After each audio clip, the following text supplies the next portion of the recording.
लोकसभा चुनाव का माहौल है। संसद पहुंचने की रेस में सब भागते दिख रहे हैं चारों तरफ। जिसे टिकट मिल गया है वो प्रचार में भाग रहे हैं और जिनका कट गया है वो पार्टी बदलने के लिए भागते हुए दिख रहे हैं। टिकट के लिए सारे तिकड़म भिड़ाए जा रहे हैं, जुगाड़ लगाए जा रहे हैं, कैसे भी करके टिकट मिल जाए इस कोशिश में लोग लगे हुए हैं। और सत्ताधारी पार्टी का टिकट मिल जाए तो फिर क्या ही बात है। लेकिन इन सब के बीच एक उम्मीदवार ऐसा भी हमारे सामने है जिसने न तो टिकट के लिए अप्लाई किया और ना ही दूर दूर तक दावेदारों की लिस्ट में था।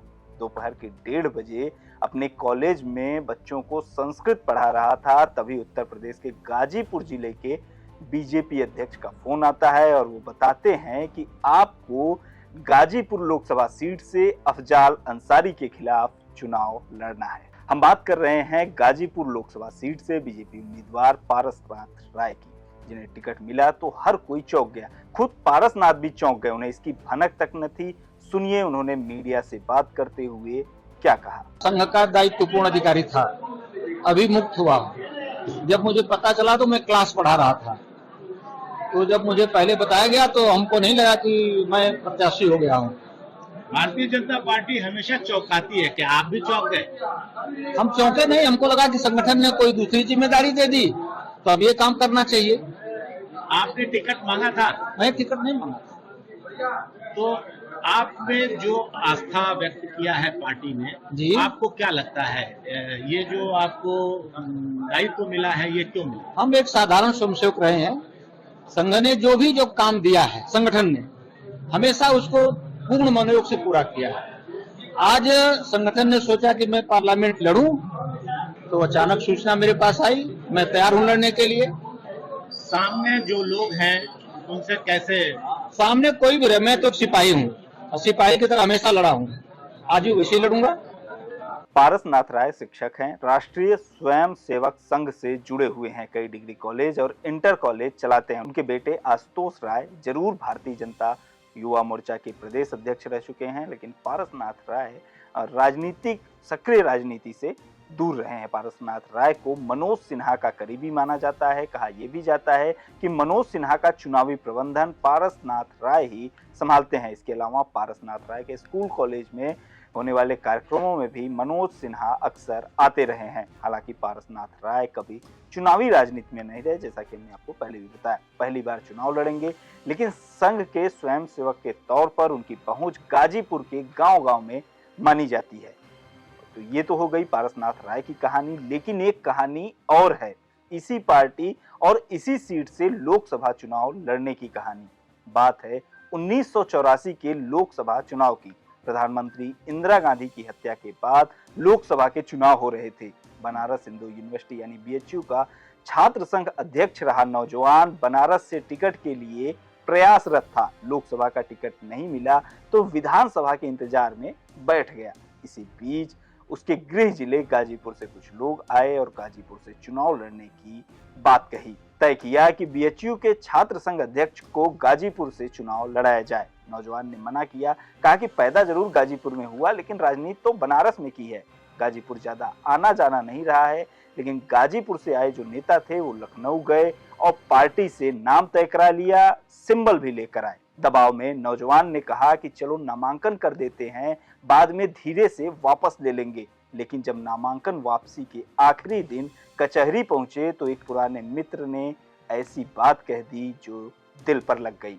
कांग्रेस की राजनीति करने वाले मित्र ने छात्र संघ अध्यक्ष को सलाह दी, इंदिरा गांधी की हत्या हुई है, कहां चुनाव लड़ रहे हो, 5-10 हजार वोट पाकर बेइज्जती करा लोगे।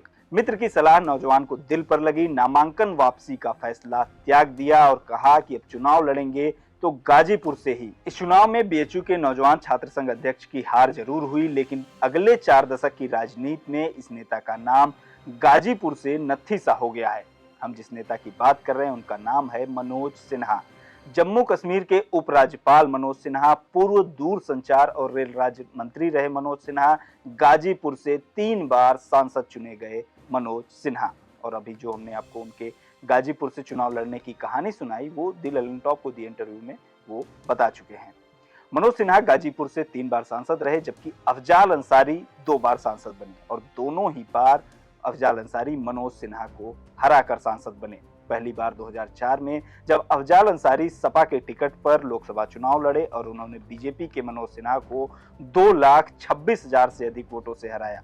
और दूसरी बार 2019 में जब अफजाल अंसारी ने करीब 1,20,000 वोटों से केंद्रीय राज्य मंत्री रहे मनोज सिन्हा को हराया। और इस हार ने मनोज सिन्हा के राजनीतिक भविष्य पर भी सवाल खड़े कर दिए थे। मनोज सिन्हा को मोदी शाह का करीबी माना जाता है। 2014 से 19 के बीच उन्होंने टेलीकॉम और रेलवे मंत्रालय भी संभाला। गाजीपुर में उनके समर्थक उन्हें विकास पुरुष बताते हैं, रेलवे लाइन, स्टेशन और ब्रिज जैसी तमाम चीजों का ब्यौरा देते हैं।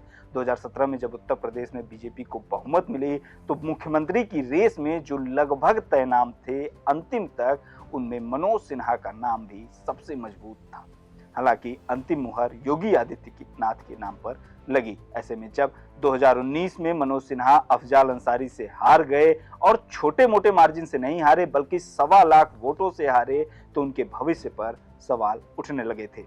हालांकि 370 के निष्प्रभावी होने के बाद उन्हें कश्मीर की जिम्मेदारी दी गई। जम्मू कश्मीर के प्रशासक के तौर पर उनके काम की काफी सराहना भी होती है। बीजेपी की टॉप लीडरशिप इस समय खूब जोर शोर से कश्मीर में शांति और विकास को प्रोजेक्ट कर रही है। कश्मीर में आए बदलाव को पोस्टर की तरह इस्तेमाल किया जा रहा है और इस पोस्टर में जो पोस्टर बॉय हैं वो हैं मनोज सिन्हा।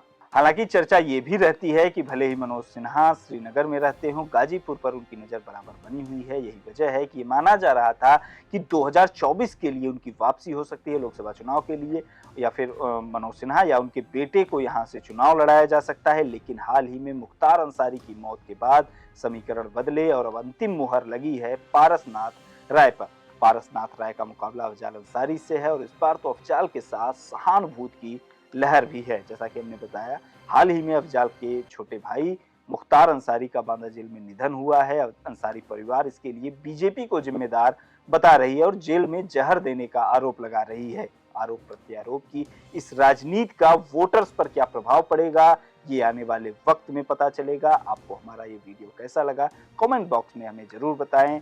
देखते रहिए लोकमत हिंद।